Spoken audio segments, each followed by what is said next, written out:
It's easy to measure, right? This is 3. The total flow from S to D.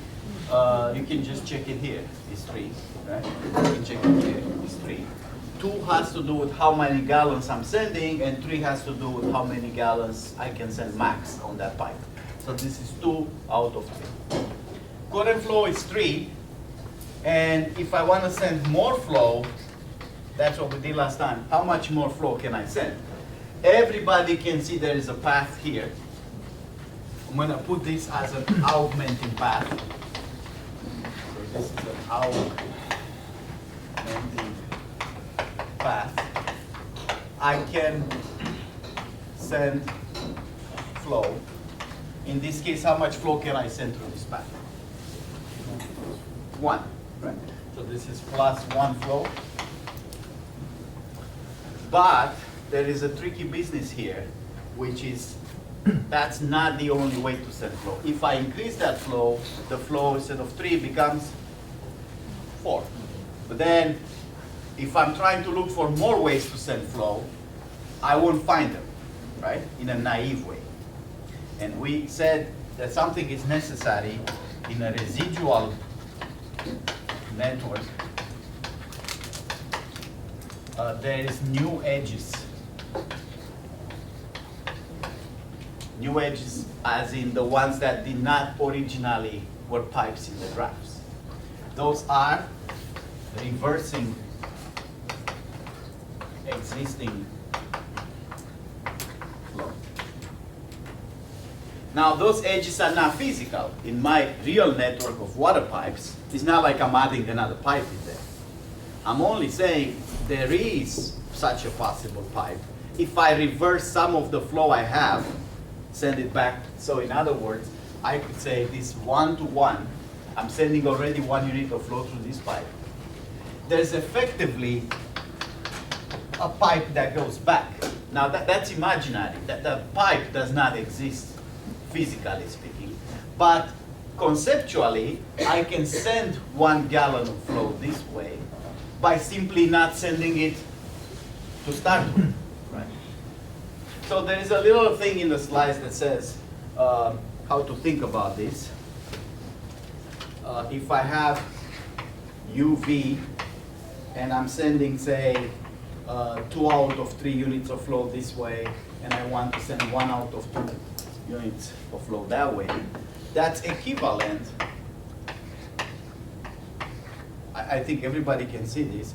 We're sending how much this way? 1 out of 3, and sending this way? Equivalent. This is effectively between those 2 nodes. Those 2 situations are equivalent because in both of them there's 1 unit of flow coming from here to there. So in a physical model, I have to worry about the actual pipes, the actual diameters, and the actual direction of the pipe, because each pipe is directional, it can only flow one way. But conceptually, once there is a gallon going this way, I could send a gallon back. Conceptually, I'm not actually sending any water that way. What I'm going to do is not send the gallon to start with.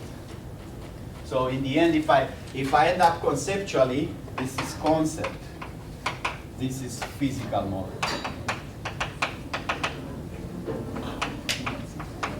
So if I want to do this, in reality, when I actually send water through pipes, I'm only going to send the difference one way. Okay? So did we remember or understood last time why is this critical to allow for these residual edges? We did this, that's the last thing we did. We say, if we allow for these residual edges, we can actually send 1 more unit of flow. That without those residual edges would not be possible. Right?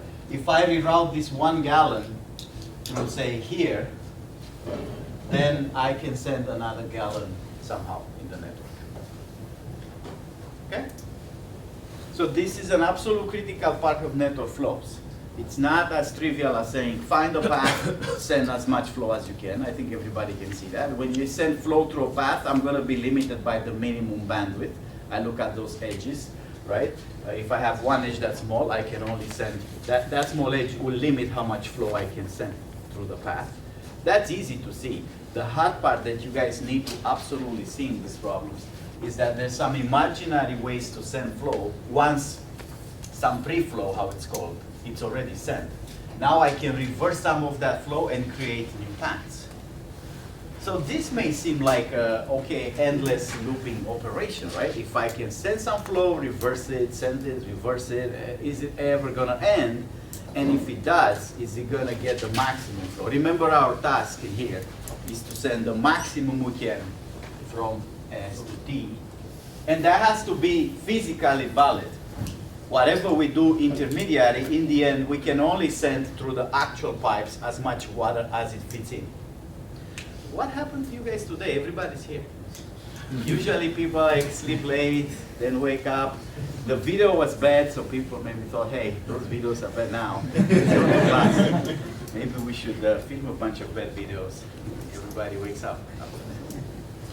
Yeah, this is like double the people we usually have in the classroom. Okay, is Netflow such a terrible to study subject? I'm glad because there's something happening in this lecture that's PhD level towards the end. Let's see if we can figure that out.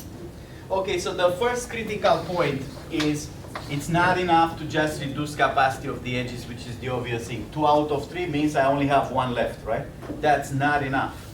We need to account for possibly sending flow back conceptually, which in reality means not sending it to start with, because you can only actually physically send water in the direction of the pipe.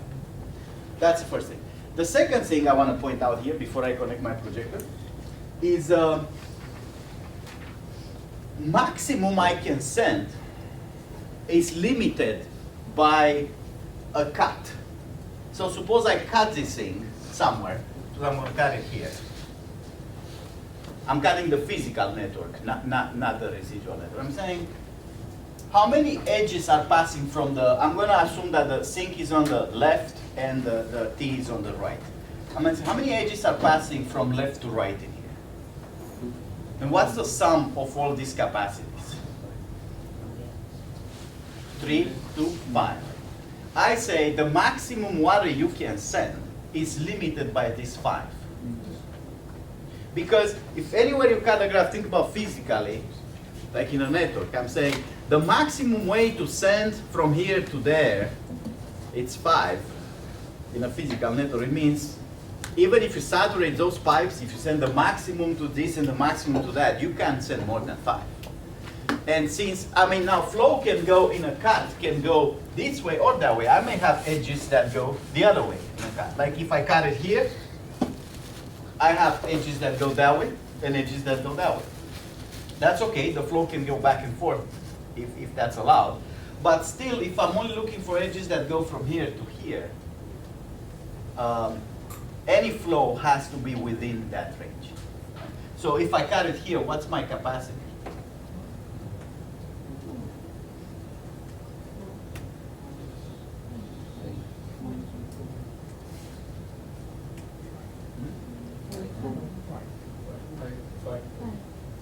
So capacity is the second number, right? This is how much flow passes through. This is the capacity. So how much is capacity? 5, right?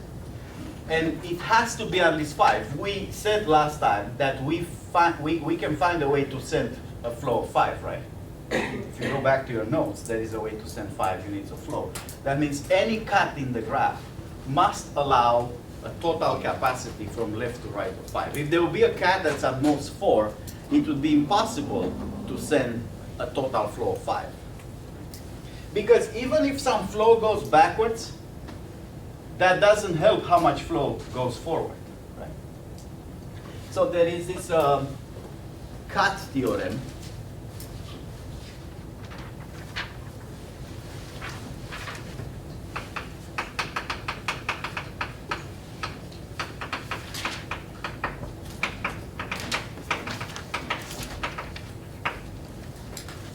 That says, I'm cutting the graph somewhere with the source being here and the T being here. and I'm measuring all the edges that pass this way over the cut. Now, of course, there's an entire side of the graph here. Right? There's other nodes and so on and so forth, right? But I'm only crossing the edges that cross the cut, right? So the cut capacity is the sum of the edges across cut. Edge capacity.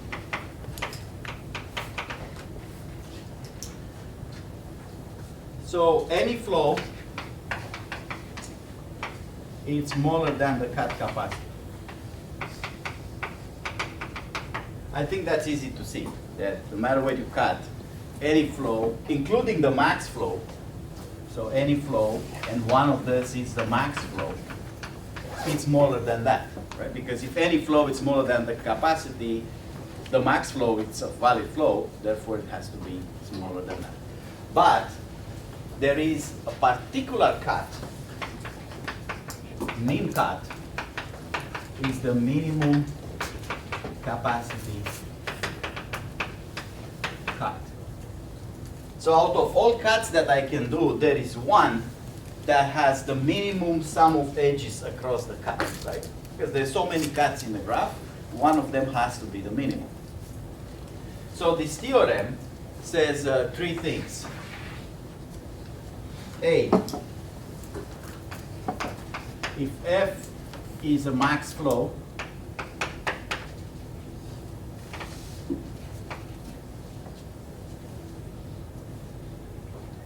B, residual network has no augmenting paths,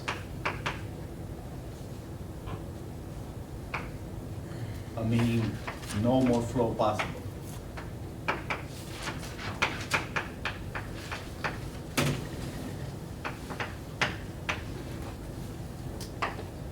And C,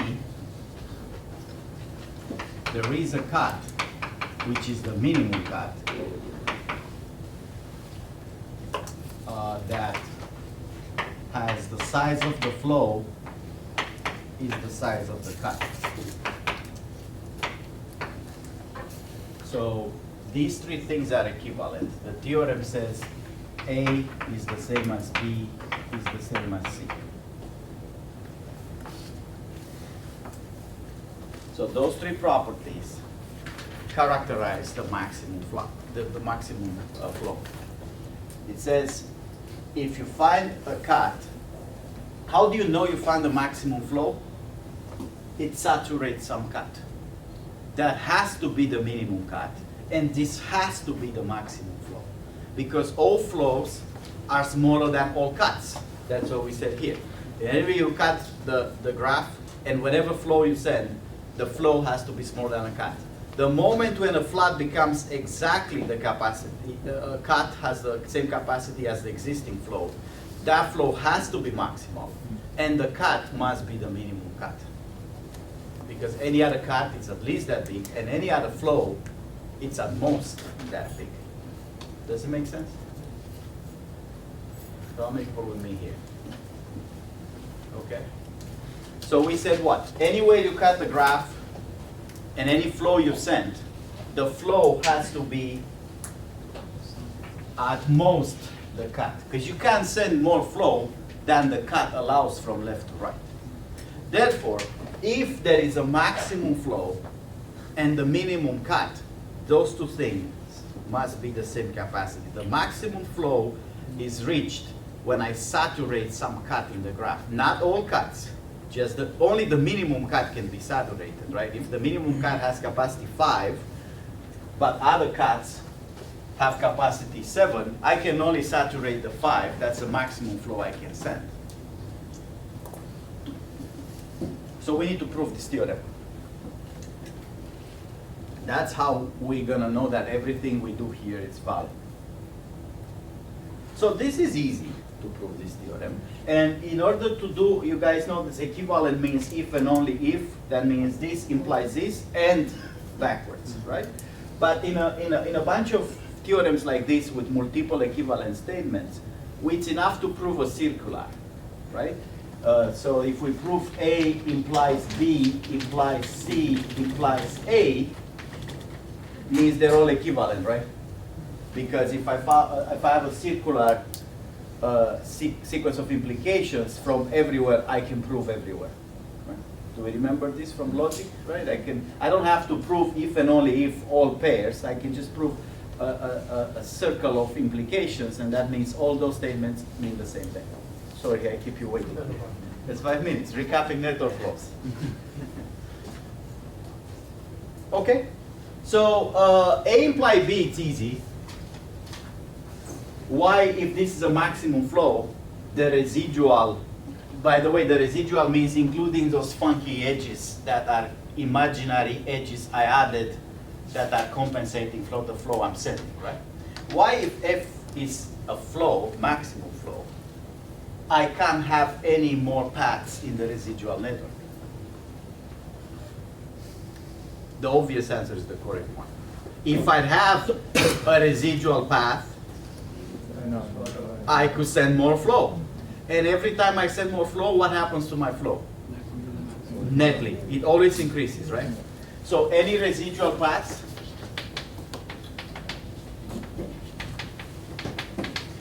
that's from S all the way to T, increases the flow.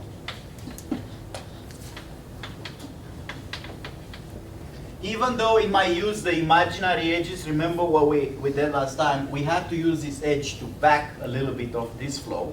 But if we do use it, if we get the flow would have been what? To use this imaginary edge, I send 1 gallon here, then 1 here, which is in reality reversing the existing one. But conceptually, I'm just saying I'm sending 1 here, and then 1 here, and then send it back, right? So I found a path to this residual network that includes some of the edges that were not real edges, just residual edges, which effectively, in reality, reverse some of the existing flow.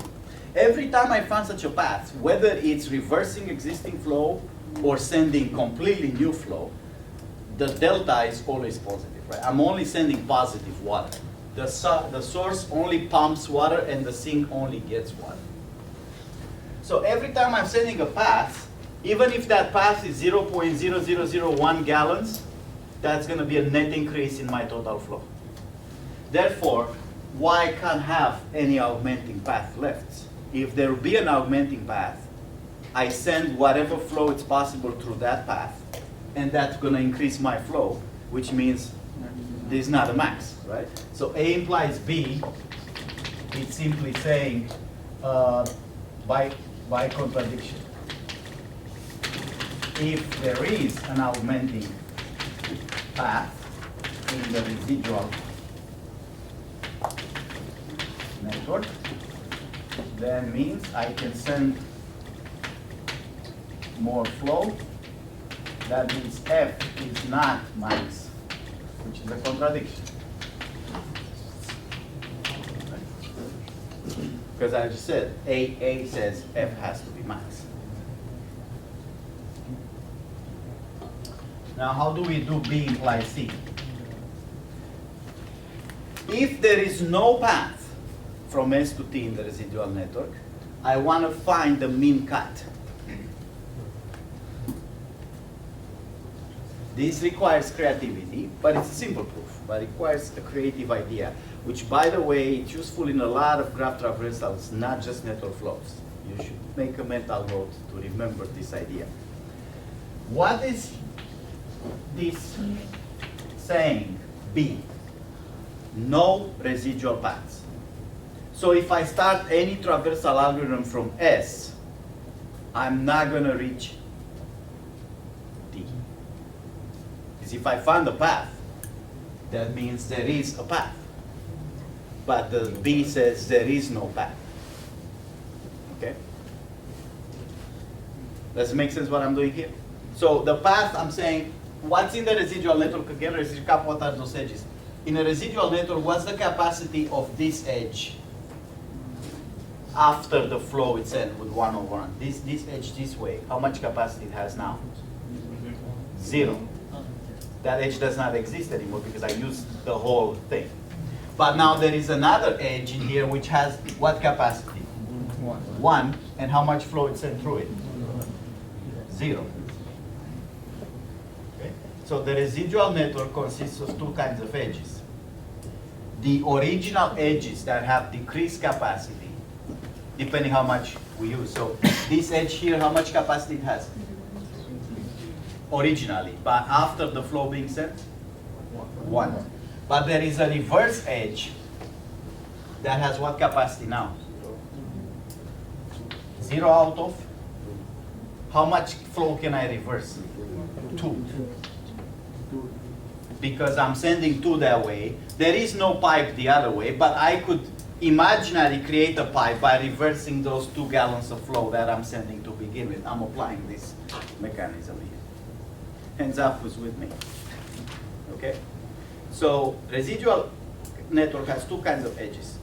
The one that are pure differences, if you had capacity 10 and you send 7, you still have an edge of capacity 3. But there is a reverse edge that's imaginary that says, since you're already sending 7, you could send some of this 7 back if you want. So that's a capacity 7 edge created back. In these networks, at some point, I may not have a path left from S to T through all these edges. Remember, the flow always increases, so eventually it's gonna reach a max, right? Think of a physical model of pipes. There is a maximum capacity of water I can send from S to T, right? It's not infinity.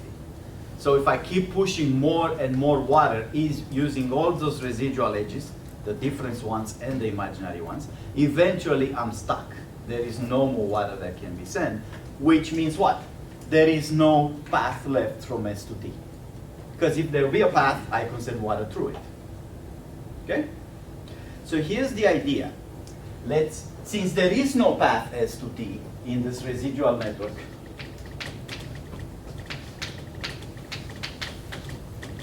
I'm gonna run a traversal algorithm starting from S, BFS or DFS, whatever I want, just to see how far I can go. Would I reach to T? No. Why I cannot reach to T? There's no path. If there's no path, I can't reach T. But I'm gonna reach some places, right? So I'm gonna, I'm running a traversal algorithm and I'm gonna reach a lot of places here. This is in the residual network, so these edges are all residual edges. Recap, residual edges means either difference edge, how much is left, because I had a capacity minus how much I sent, or imaginary edge, which is you can reverse existing flow. So I'm reaching here, right? And then there's some nodes that can reach to T. Now that's not the DFS from S, but if I run DFS from all nodes, I can say, okay, which other nodes can reach. Okay.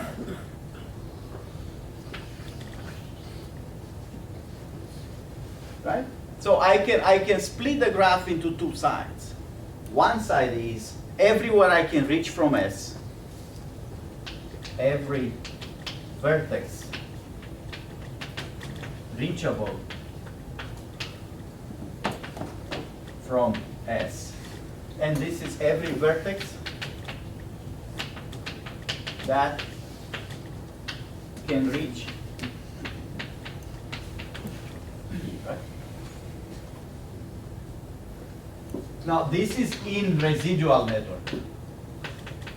This is not the original graph.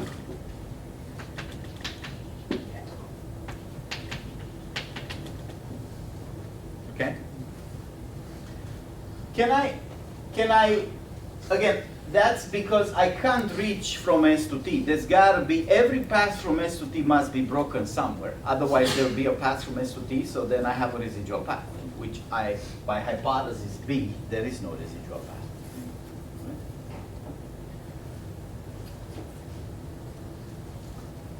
Do we all see this? That the graph can be partitioned into 2 sides. Every node is either reachable from S or reaches to D. Or I guess there might be some nodes that are neither reachable from S, that path is broken, and also they can't reach to T, but we don't care about these nodes. We can put them on either side of the cut. My point is, this in here is a minimum cut.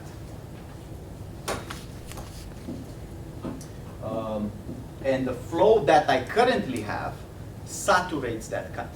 In other words, let's look at any edge. This I'm going to draw here is an original edge. This is an original G edge. That's across the cut. What's the capacity currently in the residual network on this edge? Okay, it has a positive capacity. Why it cannot have? Why it must be zero? This has been, if this original edge in the graph, it must be like something like 5 out of 5 currently. Why is that? If it be, if this is reaches from the left side to the right side, everything is reachable up to here, and from here I can reach to T, and this is not saturated, say it's only 4 out of 5, then I have a path. So every edge across the cut must be saturated.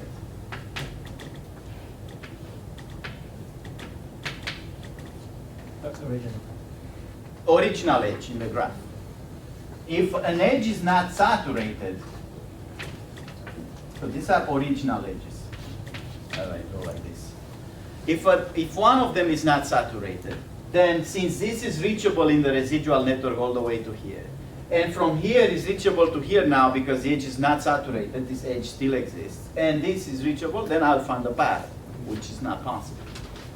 So what does it mean for all these edges to be saturated? It means the existing flow sums up to the cut. Right? Whatever flow I currently have right now, it sums up to the edges across the cut. Every edge across the cut must be fully saturated by my existing flow. If it's not, then I'll find another path to send flow through. So in this cut, as defined here, this is reachable from S. This is nodes that reach to T. This is a mean cut. And the existing flow has that capacity. Because every edge is saturated.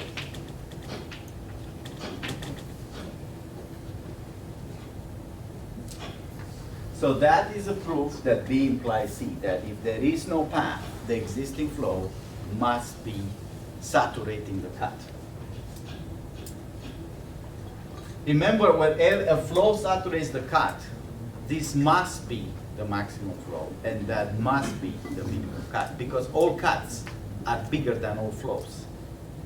So the only way to be equal, it's gotta be the maximum possible flow and the minimum possible cut, right? If all the cuts are here, bigger, and all the flows are here, smaller, the only time they can be equal, this has to be the minimum of the big side, and that has to be the maximum from the smaller side, right?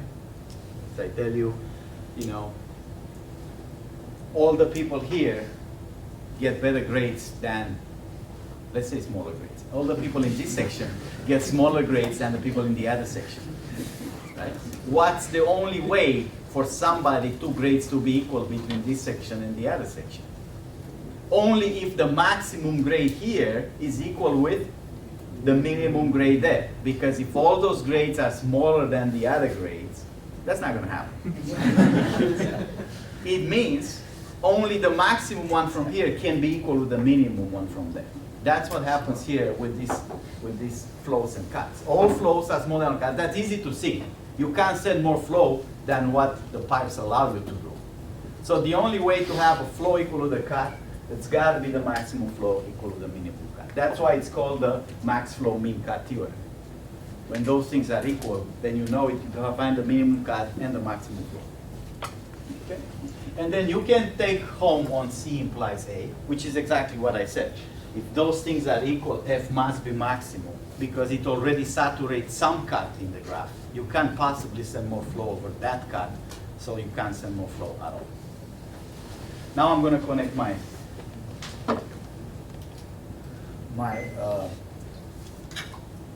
computer.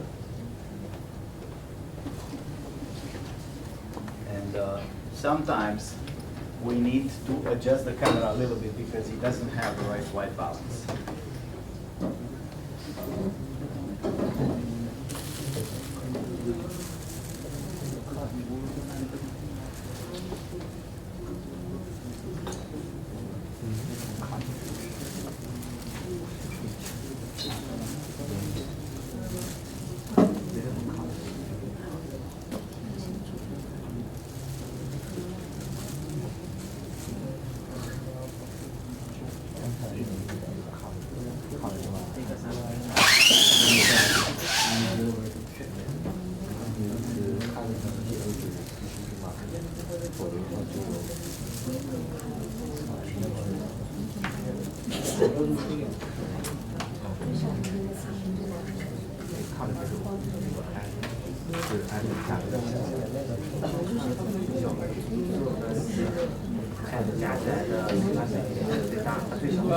Just take a look to see if it looks right to you. If not, you can close the lenses and open them back again, and that will force them to readjust the white.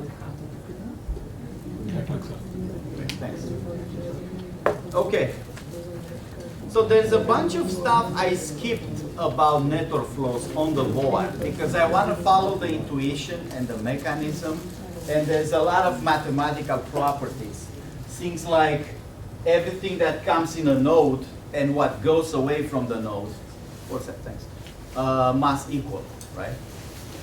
That means that a node cannot accumulate or live without leakage or have no water, right? Everything that comes in must go out, except for the source and the sink. Source always pushes water, sink always gets water, right? And there's a bunch of property like this. Flows has to be positive, etc., etc. This is what we draw there on the board, that if we have things going both ways, conceptually you can think of them go both ways, but in reality you'd only send the difference of water in that direction. This is the basic idea of the algorithm, which says every time you find a residual path in this network, send more flow through it. And eventually you're going to saturate.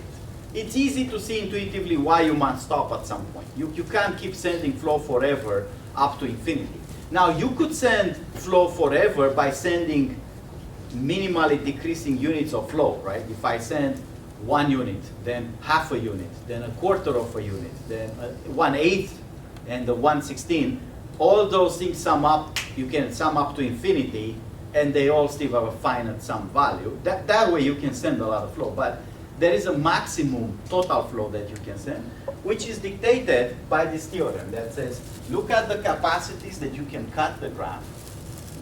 Pick the capacity that's the smallest.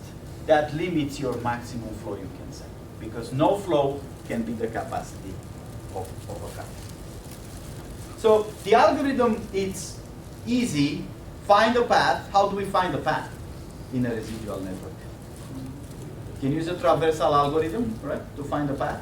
And as soon as you found the path from S to T, you would send how much flow through it? If I found a path, how do I know?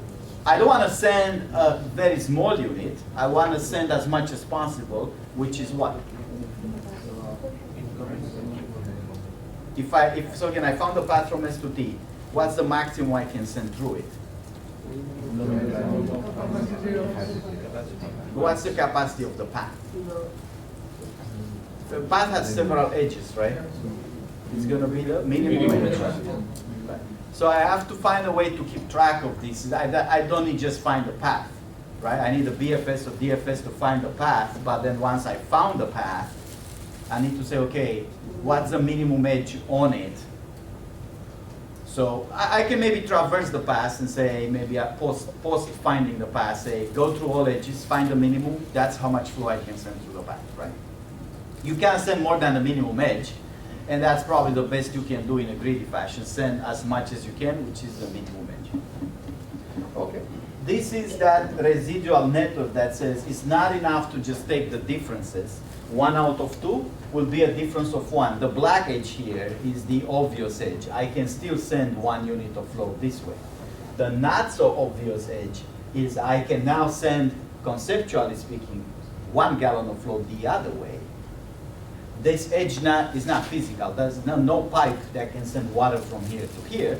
But conceptually I can by reversing that gallon of flow that was going this way, right? So now that I've sent one gallon of water that way, I could say, okay, you can send it back. In reality, that would be send nothing to start with. Right? In reality, I'm only going to take the differences, do nothing here. So this is a part that confuses a lot of people the first time they see it. Okay?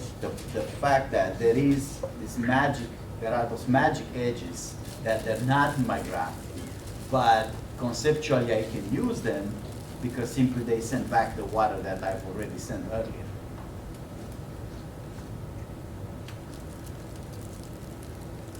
So this is the maximum flow mean cut theorem that says the way you construct that cut, you say if I have a flow that's the maximum, there is no more paths. If there will be another path, I could send more flow, right? And how do I construct the cut? I say, where is everywhere reachable from S?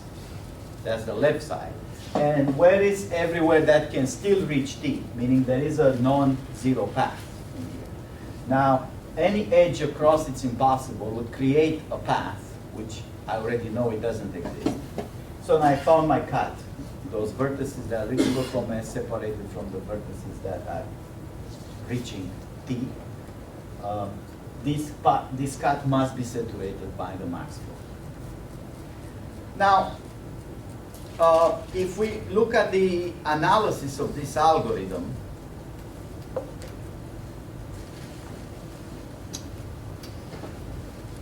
finding a path would be something like BFS, right? And then we would have how many times I can execute this. It says repeat until no paths are left. Every finding the path, it's like DFS or BFS. Assuming the path exists, that would be E, O of E roughly, right? And now the question is how many times this is going to repeat, right? To analyze the running time of this algorithm, finding a path, we know how to do that, but then how many times do I have to execute this loop? Naively, if we don't put any constraint on what path we're going to use and how this loop is going to be controlled, we can run it through a long loop here. So I have an example to show you how that can happen. This is a theoretical example, but it can happen. I have a graph here that has the following structure. If I really say, find me any path, right? And I'm unlucky, I always pick a small path, small capacity path. Obviously, there are two paths that are of big capacity here, right? What's the maximum cut in this graph?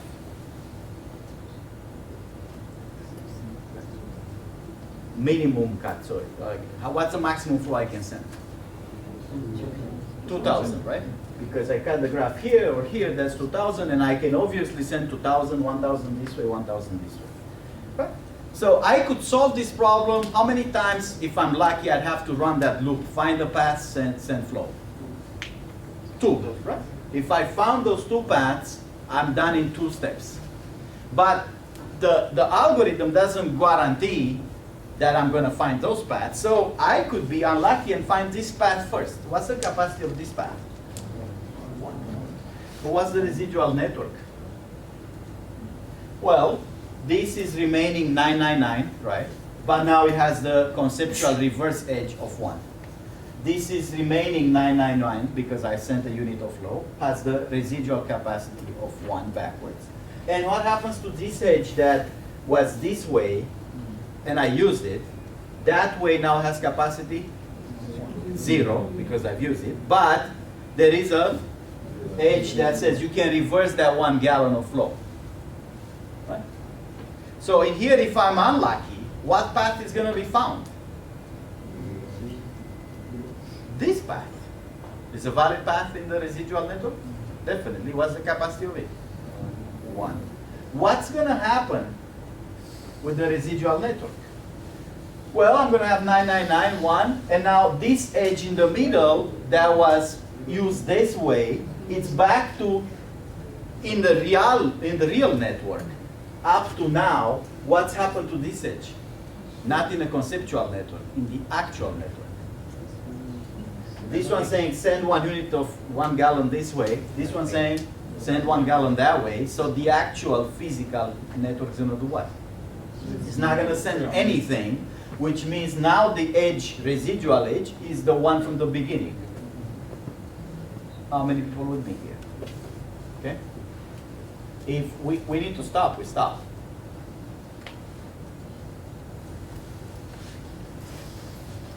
Let's go back. Do we understand this? This is what happened once I set a unit of flow this way.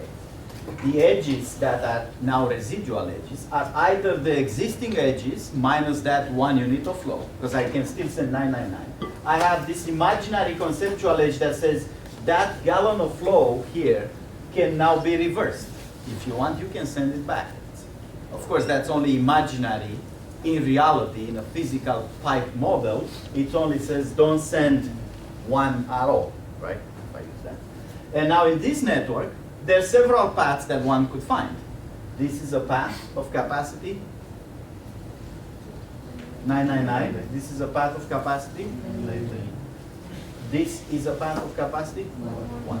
If I'm unlucky, the algorithm says find any path.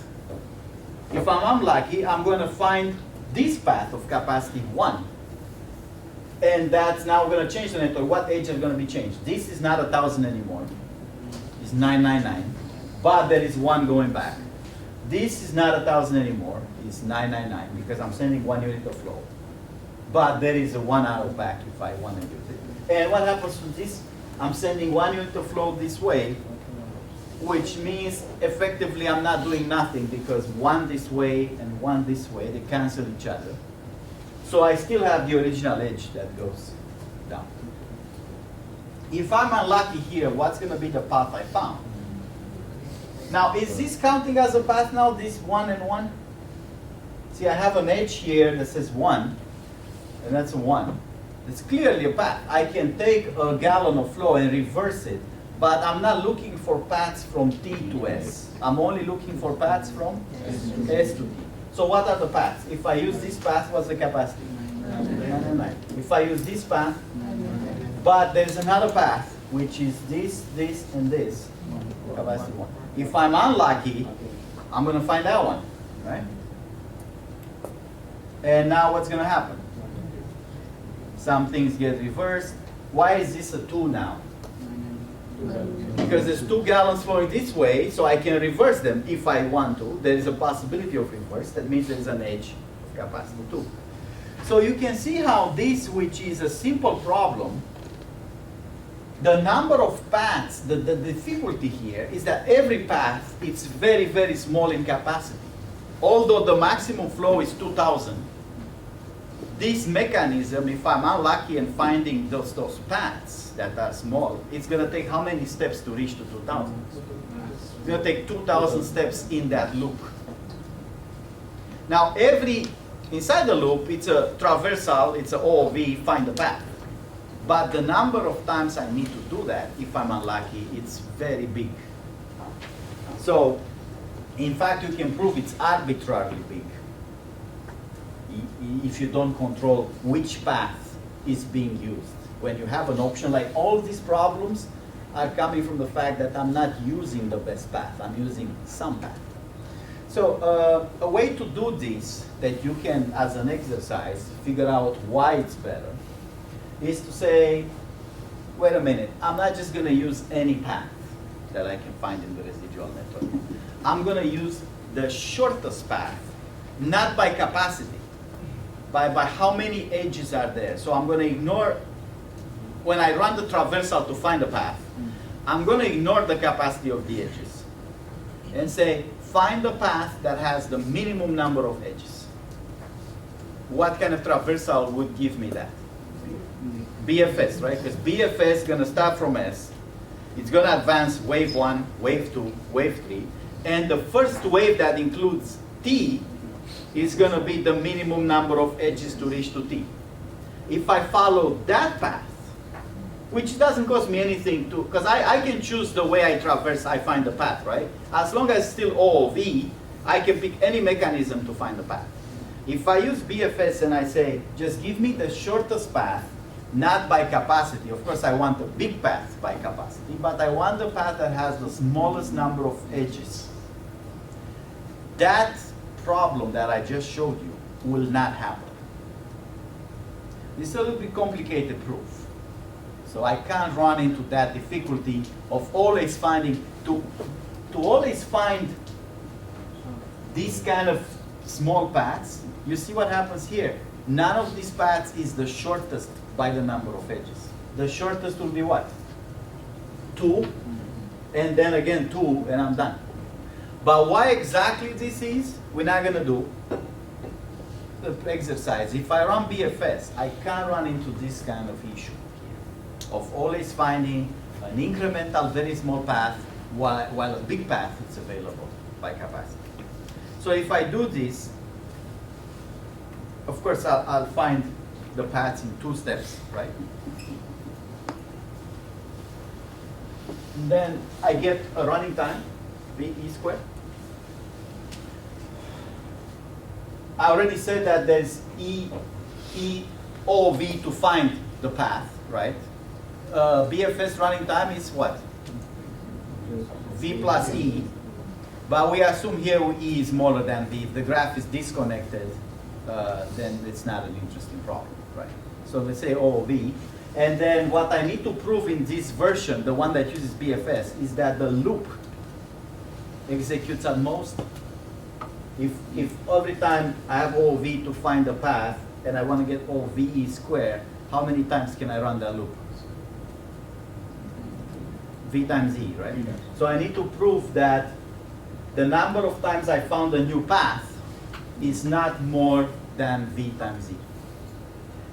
How that works is that, again, I'm not doing the proof. You guys have to do the proof. Every edge, every path has an edge that dictates its capacity, right? Which is the minimum edge across the path. That has a name. That's called the critical edge of the path. I don't know why they call it critical. They should just say the minimum, right? And it'll be more intuitively clear what edge is pointing out. Every path has a minimum edge. An edge cannot be minimum more than V times. That's a part that you have to figure out why it is. So if I pick a particular edge, it can be minimum in a path, and maybe minimum again, and again, and again, but not too many times. So this is the critical part, that if I run the BFS, a particular edge can only be minimum that many times. So if an edge can only be the minimum on a path, the augmenting path V times, and how many edges I have? E edges. How many times can I find a new augmenting path? If every path must have a minimum edge, that's obvious. There are E edges, and every edge can only be the minimum V times. V times E, right? That's the. If I would do more than V times E, and every path that I found has a minimum edge, at least one edge would have to be minimum on a path more than V times. How many people will be here? Okay. So I'm looking at how many times I'm going to find a new path. Each path, it's associated with its minimum edge, because every path must have a minimum edge. Every edge can only be minimum V times. So how many paths can I find? E edges times each one of them being minimum V times E times V new paths. And every time I found a path, it takes O of E to find the path, traversal. So that loop can execute V times E, it's V squared. V times E squared. You still, this is a part that's not, I didn't talk about it. Why is it that every edge can only be minimum V times? This didn't happen here, right? How many vertices are here? 4. How many times this edge was critical? Minimum. This will be minimum 2,000 times, because every path is going to use it, so this will be the minimum edge 2,000 times. So what prevents this of happening in the next version of the algorithm that says, if you do this particular traversal, every edge can be the minimum across the path at most 4 times, which is the number of vertices. That's the part that says if you run BFS and you pick the shortest path by the number of edges, then it's not possible to have an edge being the minimum or critical more than V times. So that gives the algorithm. Okay? That's how I found the maximum flow. I sent flow, compute the residual network, including the imaginary edges that allow me to reverse the flow. Every time I find a path, I send the most I can through that path. But to be intelligent, I won't pick any path. I'll pick a BFS shortest path from S to T in the residual network. And I have a theorem that says if you cannot find any more residual paths, then the existing flow must be saturating some cut, that I can even construct that cut. Then edge is reachable from S, vertices reachable from S versus vertices that reach T. And that proves that flow is maximal, because when you saturate a cut, the flow has to be maximal. All flows are smaller than all cuts. Nice? That's very nice, but not how stuff is working in reality. People have done this because it's very straightforward human nature, right? How would you do it? You would push the water, and then you see what capacities you have left, and you push more water, and you measure again capacity left. Check the minimum on each path, because you can't send more water, you break the pipe, right? Or leakage, right? If you send more water. And you push it and push it and push it until you cannot find any path to send flow, which guarantees that you send the maximum. Recently, as in about 20, a lot of the stuff that we do here in algorithms, it's old. Developed long time ago. But recently, I mean not so recent, but relatively recent, people have thought, hey, there's a better way to do this. Okay? That V squared, that could be quite expensive, right? I mean, E may not be small. E could be up to V squared. So VE squared can be up to V what? Fifth. Right? I mean, imagine I have a network with a lot of nodes and a V fifth. That's tough. So how can I do it better? We need a new physical model to do that. The theory is quite complicated, but the intuition is not that complicated. So because I like easy stuff, I'm going to do the easy, and you guys have to go home and figure it out, right? Okay? So we need a new physical model for this. We are going to do 2 things. We're going to change a little bit the setup. We're going to say new setup for network flow.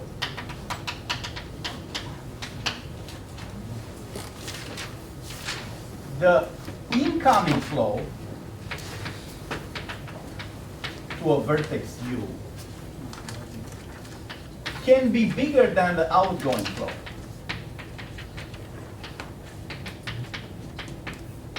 So that's a property we did not allow before.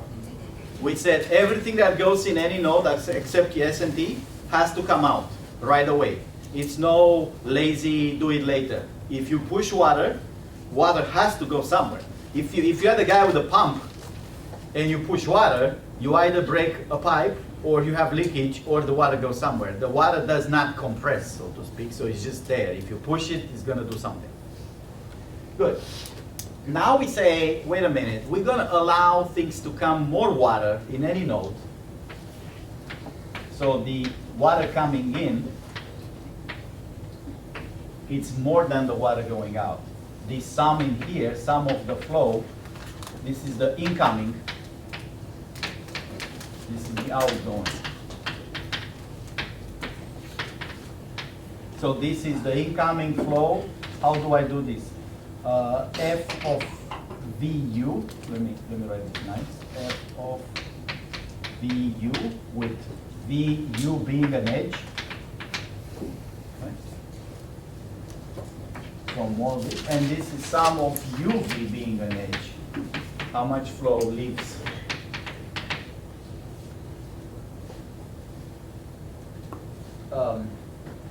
It's not really E because this is the set of all edges.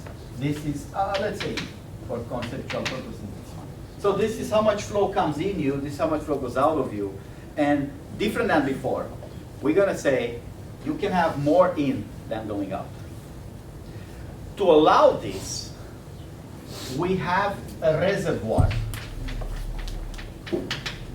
of U to store the excess, right? We need to store that. We can't leak it out. So we have, every node has an infinite reservoir. It can store as much as water can. I mean, in practice, you'd have to think how would you do this, of course. But the theory says everybody can store the water. And this would be the difference, right? This is the incoming flow minus outgoing flow. And this in the book is called U dot E, excess.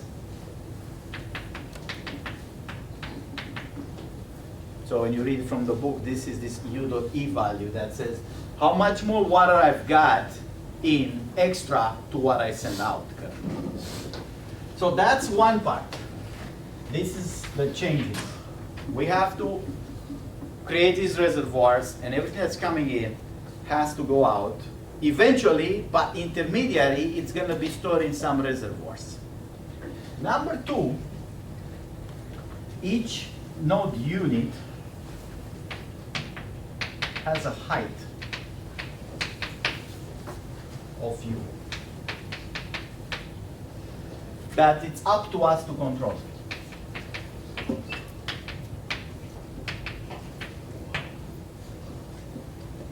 So the graph is given to us in terms of edges and vertices. We can't change the edges and vertices. But we're going to play with those reservoirs by changing how high they are. So every node is a reservoir now that stores some excess of water. That's the difference between what's coming in and what's going out. And my algorithm, it's going to be playing with the reservoirs at different heights. Right? So again, I'm not changing the graph because the pipes are whatever the graph was given, the nodes whatever is given. The only thing I'm changing is the height of each vertex. How high do I put them? And the idea in changing the heights is that water flows on edge UV, meaning from U to V, right? U to V. If there's two properties, the one like before, when is water flowing from U to V?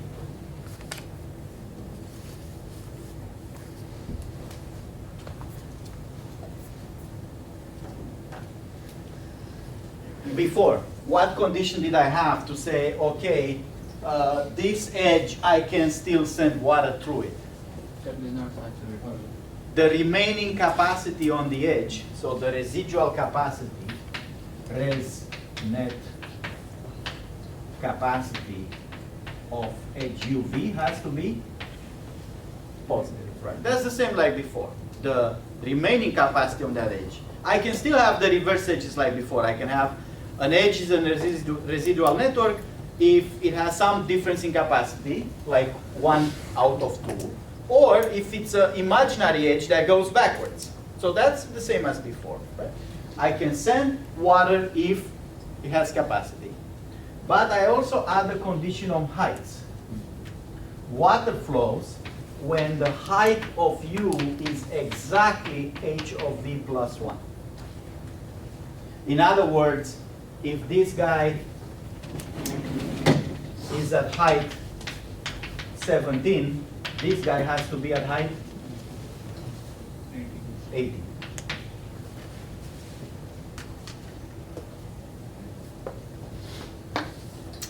This is corresponding to a physical model, right?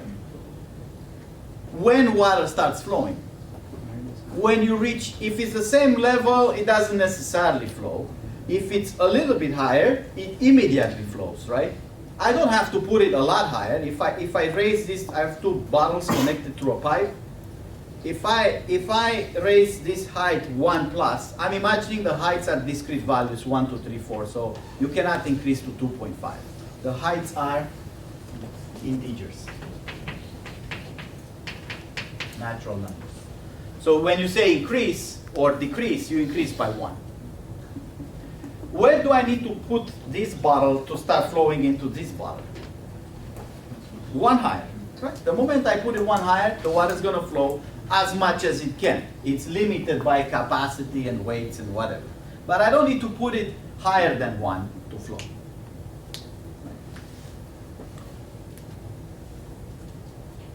That's it.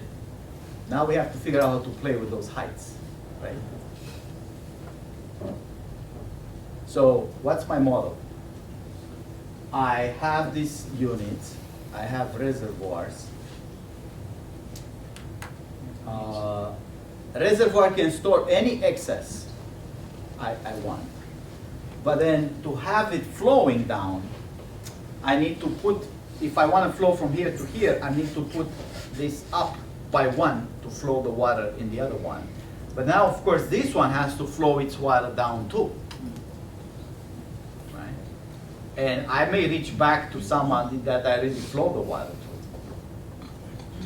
So I need a way to play with those the reservoirs that eventually all the water that can flow flows from the sink, the source down to the sink. So we want to follow this intuition.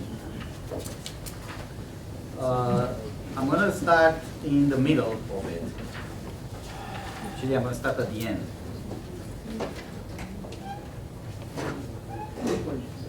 So I want to define 2 operations .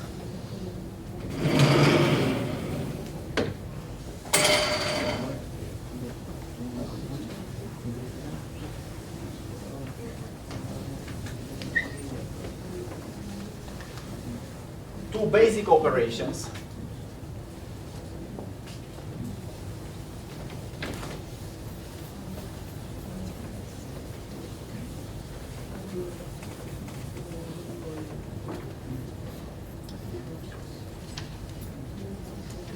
One is push.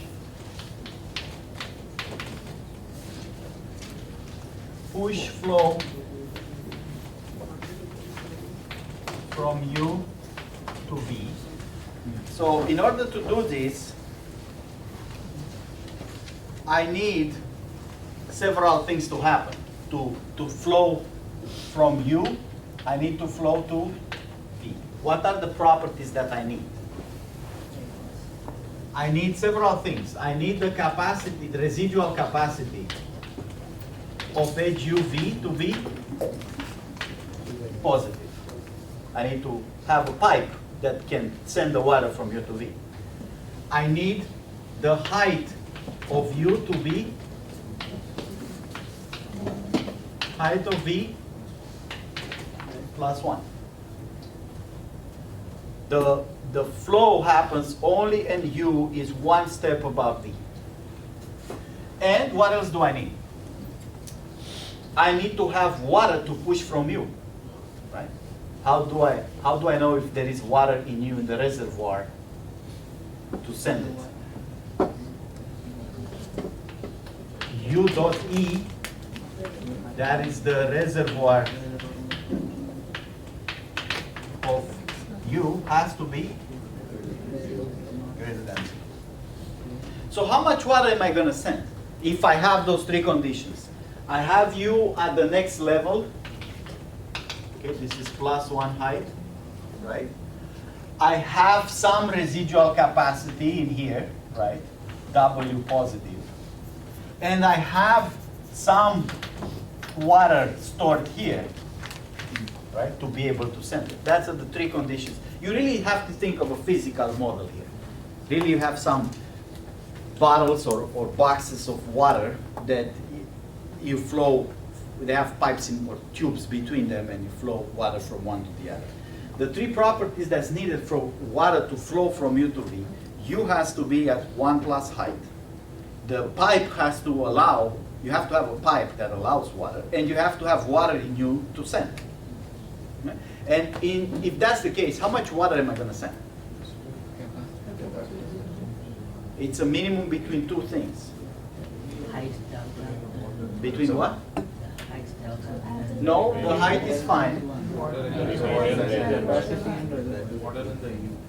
Minimum between reservoir and the capacity of the edge. So the actual flow from U to V is the minimum between how much water is there and residual capacity of edge UV, right? I don't want to send smaller than those two, but I have to choose the smallest. I can't send more water than it's there, and I can't send more water than the edge allows me. But if I send this, what are going to be the updates? Let's call this minimum. How do you want to call it? How much do I send? The W of UV. This is the minimum. This is the how much water it's actually being sent. How everything changes then? UE becomes UE minus W, right? How much water? This is water sent. W. So obviously the reservoir shrinks by W. What happens to the capacity? Maybe there's some emergency going on. I doubt it. Because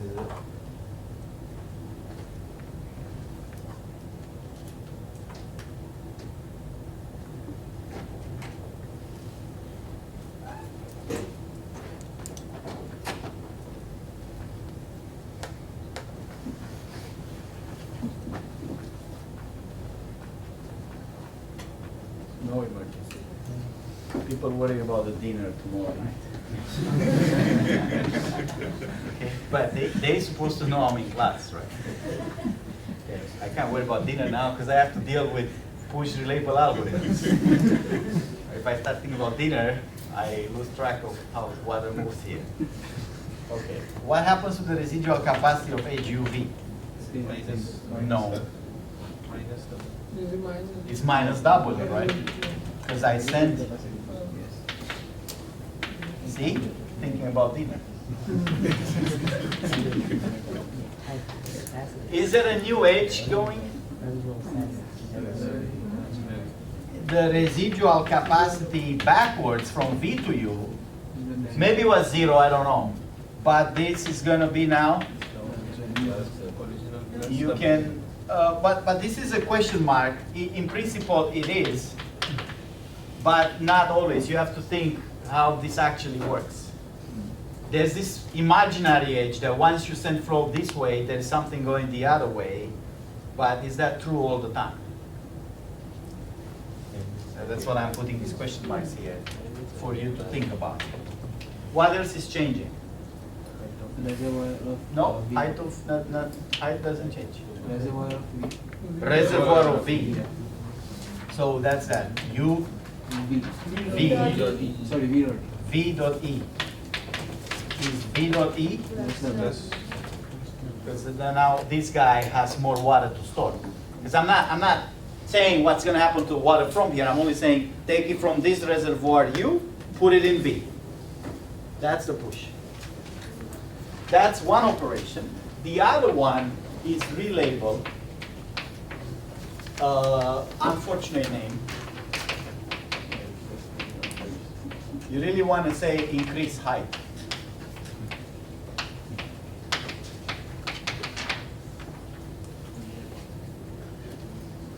Of U. So if U has water, I need that to happen. I don't need to do this if U doesn't have any water. That's a requirement. And there is at least one edge UV that has capacity. So there is at least one V that this has a positive, right? So that means here's U, U of V is positive, and here's V, who knows where V is in terms of height. There is a capacity that's positive. I can't do pushing. What's preventing me to do pushing? The height of U is not right necessarily, right? So I'm going to say what I want to do here. We want to increase H of U to allow push. But where should we increase it?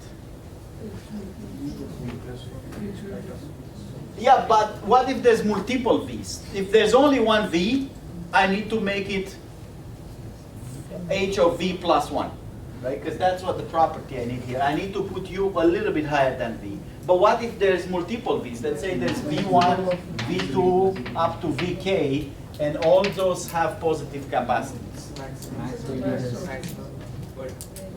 So if H of V1 is 3, H of V2 is 17, H of V3 is 1, and H of V4, say I have 4, is 6. Where should I put U? I have, again, U has water, and there is a pipe through all this, right? These are the vertices that you can flow things in. So here's V1, here's V2. What did I say? V1 is at 3. Let's do it properly then. V1, V3 is the lowest one. Then V1 is at 3. V4 is at, so this is 1, 3, 6, and the maximum one is at 17. V1, V3, V4, and V2, right? There is a capacity through each one of them to flow water. Some capacity, not 0. Where should I put U to flow water? Hmm? If you want to send to all of them, then it has to be above all of them. That's not true, right? That's what I thought. I had to check the book. It can only flow if it's plus 1. If you put it at store 52, it's not going to flow because it only flows when it's plus 1. That's a trick that most people skip, including me. I have to recap this from last year, right? You cannot just say put it arbitrarily high because it doesn't flow from arbitrarily high. It only flows when it's plus 1. So suppose I'm lazy. I don't want to raise it more than necessary. What level should I put it on? So 2. 2 is the first level where it's going to float. So the changes make H of U the minimum height, allowing push, which is 1 plus minimum of all heights of VIs that allow push, right? It has to be 1 plus that guy. In this case, will be 2. Don't we even have to check that it's not at a height that somebody else starts pushing water? Right, so there is a now, okay, controlling how this stuff's gonna work, right? But that's what I need to do to make it flow. Now, those are the basic 2 operations. So we're gonna call this algorithm push relabel.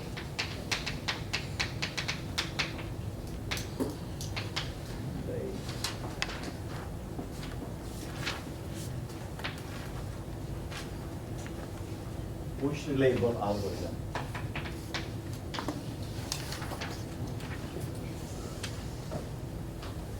I want to, of course, there's a problem with control here. Like, what if h of u is currently 25? What do I do then? You know. So I would like to set up a rule: h always increases. H of the sink is V fixed. Fixed doesn't change.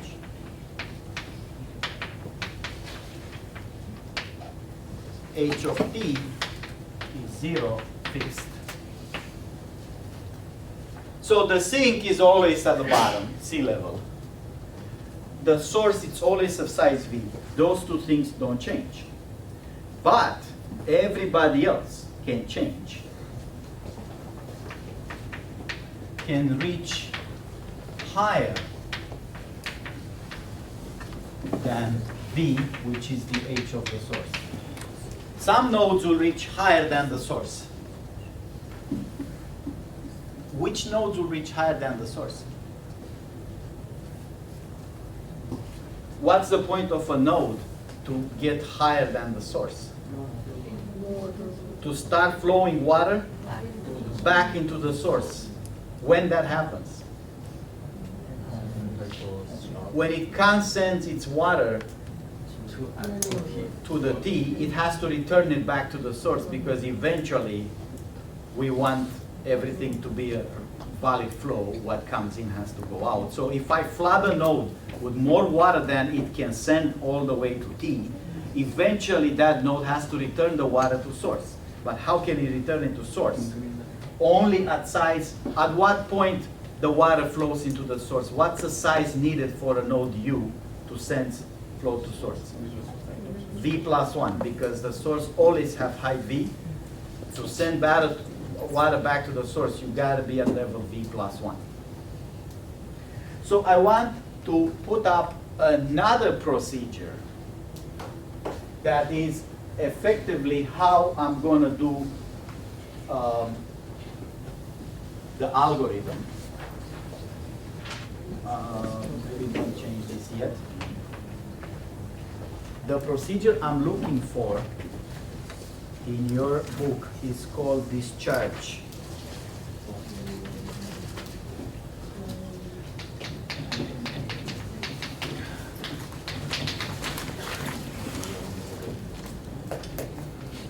I'm going to write the pseudocode here. The point of this discharge is to take any node that has water and send all the water out of it. So what is needed is saying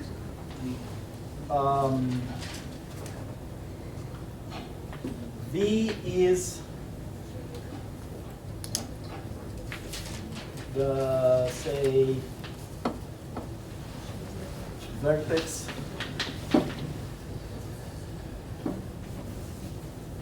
next, we'll have to see how to implement this. Vertex reachable from you. So there is an edge U. I pick something and I say, if I didn't find nothing, I'm going to write this in the same way as in the book. So when you're going to need to look at this procedure in the book, I want you to have a reference point from what we do now in class. If V, I couldn't find such a node, this will be a linked list, so if it's null means there's no new neighbor. I'm gonna relabel U.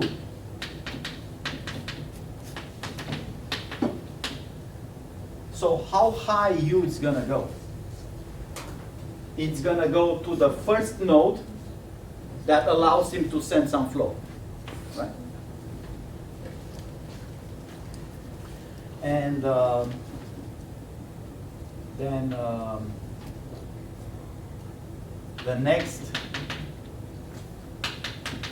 vertex becomes first neighbor.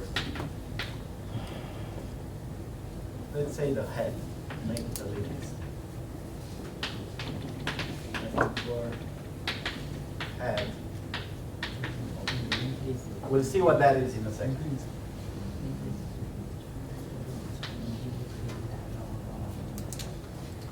Else,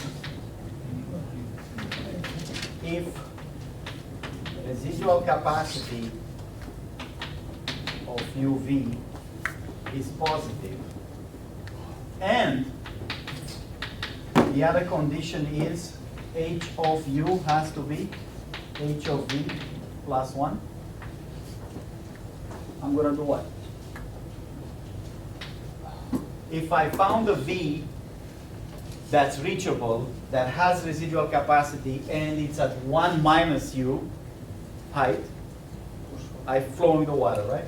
Push water from U to V, and make V equal V next in neighbor list.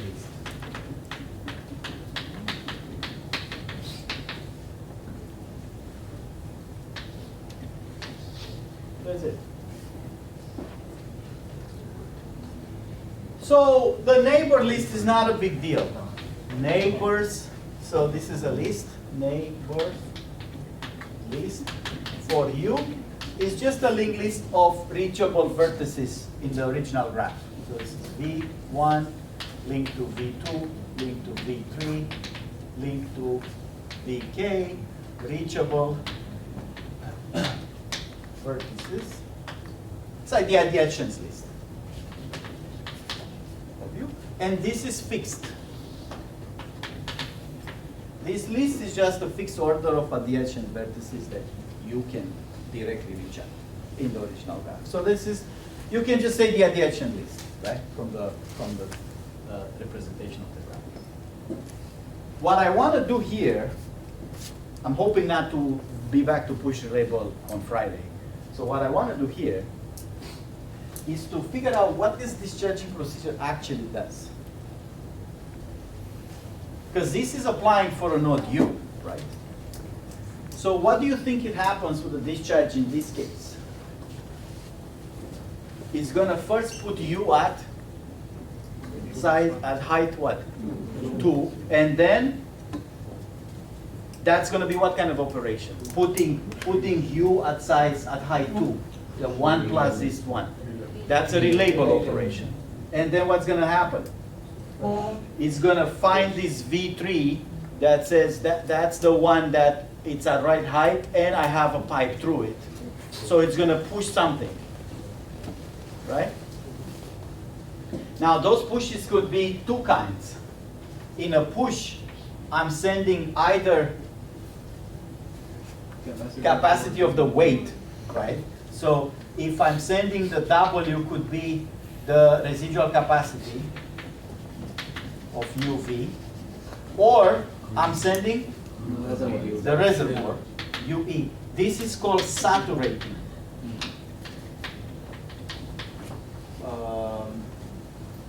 Or terminating.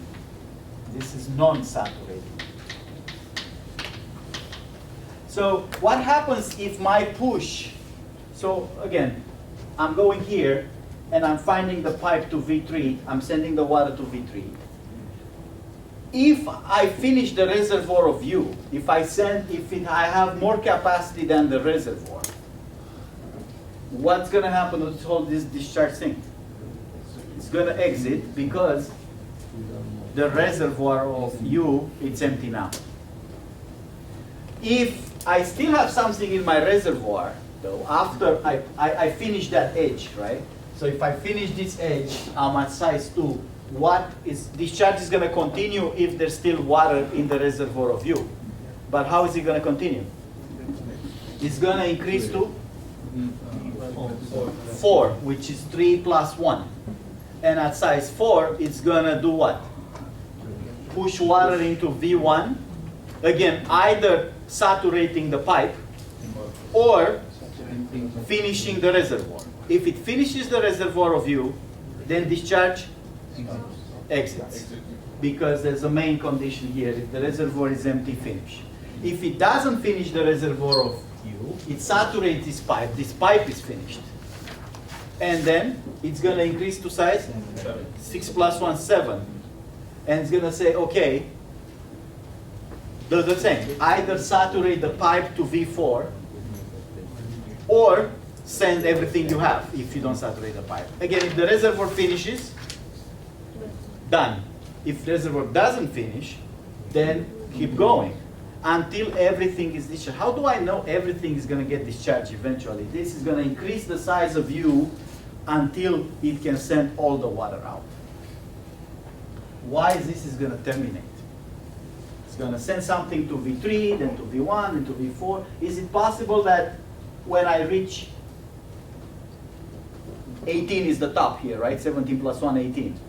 Can I still have water?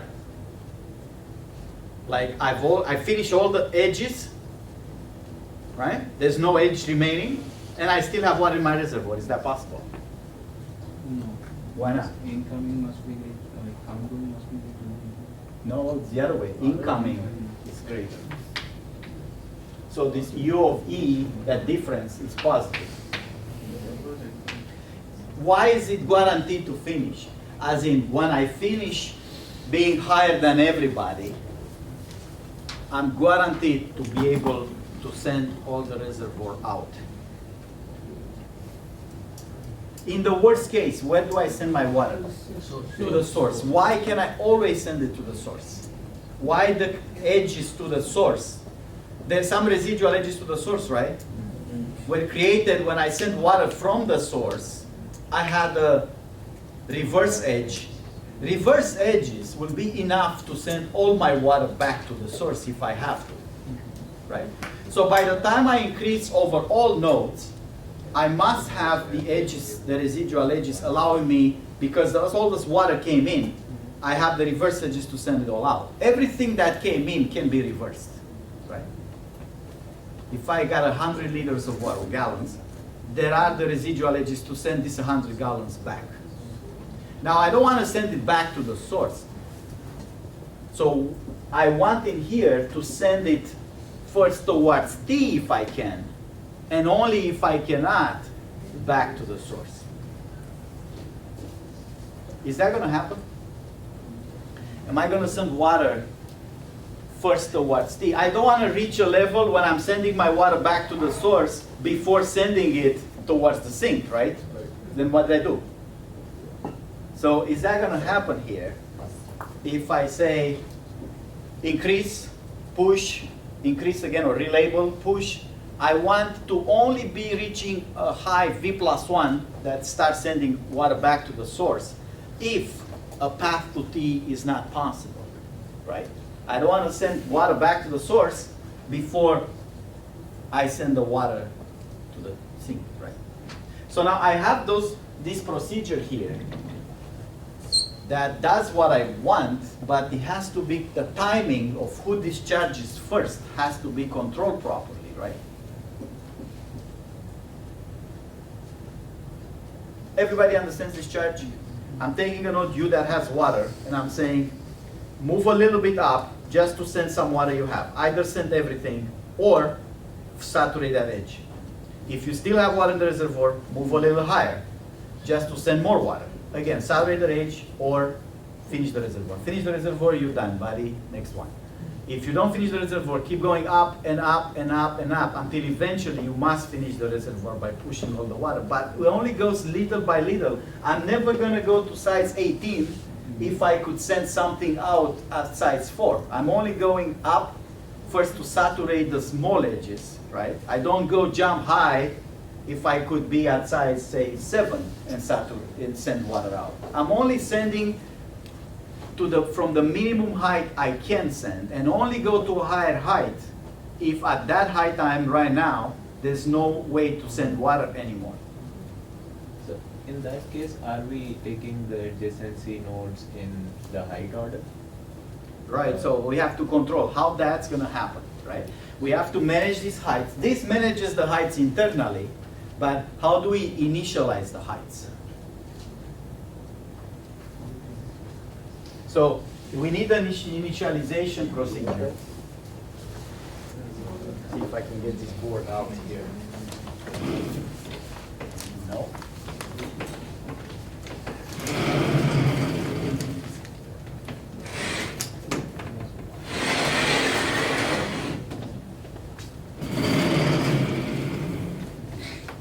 How are we going to init this thing? We already said something about the heights here. So we know the S and T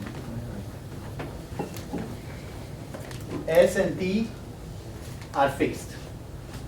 How do we initialize everybody else? Every H of some other guy. Where we start with those H's? 0. So these two are fixed. The other ones have to start low and slowly go higher and higher to send the water out. And the initial flow, initial water that I'm sending to start this process has to be what? How do I start this process? I have to flood something. I have to fill some reservoirs first, or do something, right? The only water that exists initially is in the source. So how do I do that? From source, saturate all outgoing edges.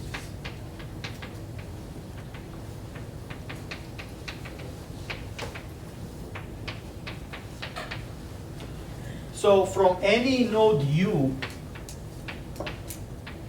how much is going to be in the init in the U of E? How much water an immediate node from the source would have gotten at the initialization phase?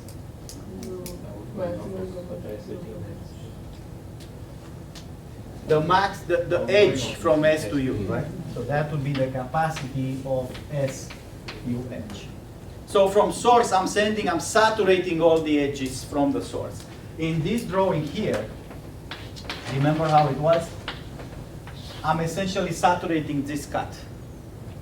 Now, if all this flow ends up being in the sink, that was the minimum cut of the graph, right? If those are like 5 and 6 and 8 edges, and I managed to send 5 and 6 and 8 to these reservoirs here, and now all this total ends up in the sink, I know that's the maximum flow because this is the cut, right? So it saturates this cut.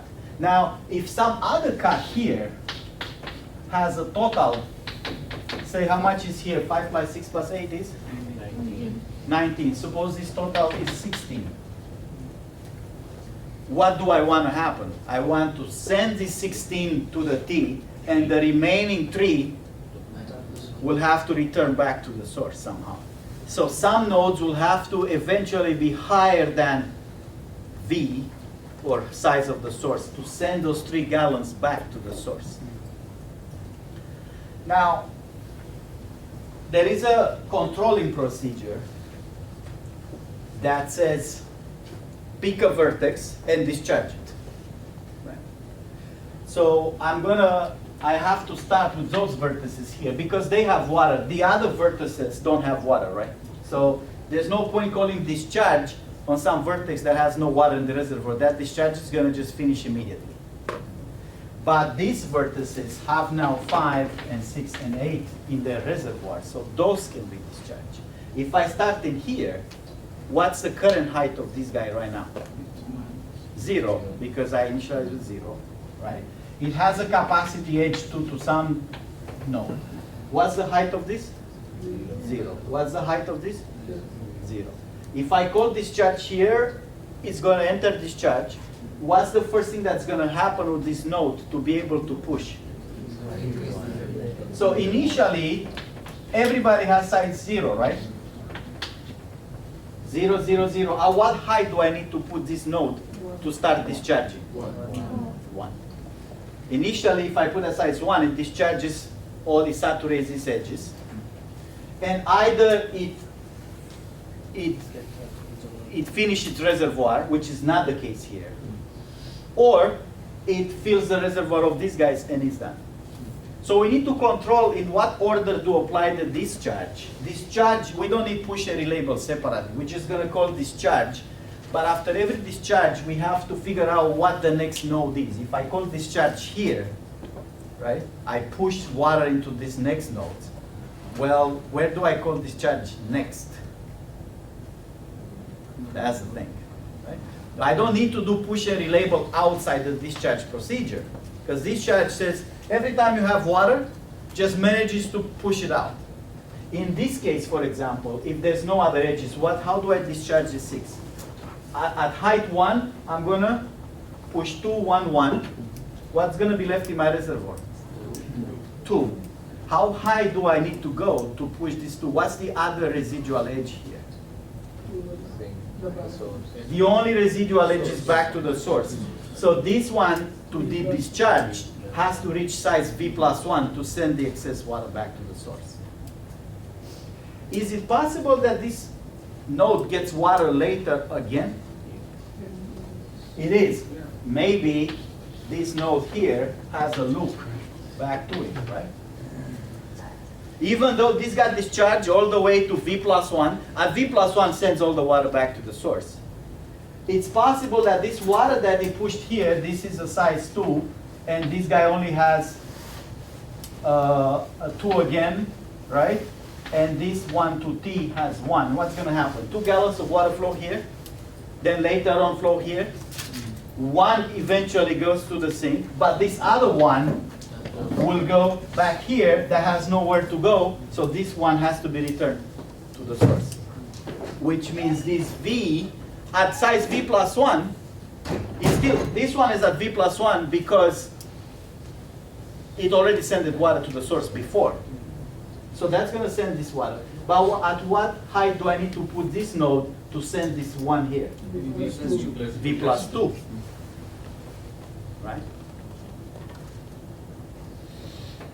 So you guys have to figure out this mechanics a little bit of order of discharge. First, make sure you understand discharge. Up, a node, up, until you finish the water from the reservoir. But little by little, never jump. And then, what order do I need to manipulate the discharges to have a nice algorithm? And if you follow a lot of proofs, the runtime is all V cube. Argues, I think there's an amortized analysis in there somewhere that says if you do this, it's V cube. I'm not sure this is part of the homework or not. Some years I make it regular credit, some years was extra credit. Is it regular credit? In the last graph homework. I think it's easy to implement the algorithm. So that's why I think it makes sense to have it as regular credit, because the actual discharge is nothing. And controlling the discharges is just managing a simple list. The hard part about this algorithm is the analysis to prove the OV cube runtime. So implementing it is much easier than, say, red-black trees. And you get a very nice and efficient, that's how it's actually working. Network flow algorithms are implemented with push relabel.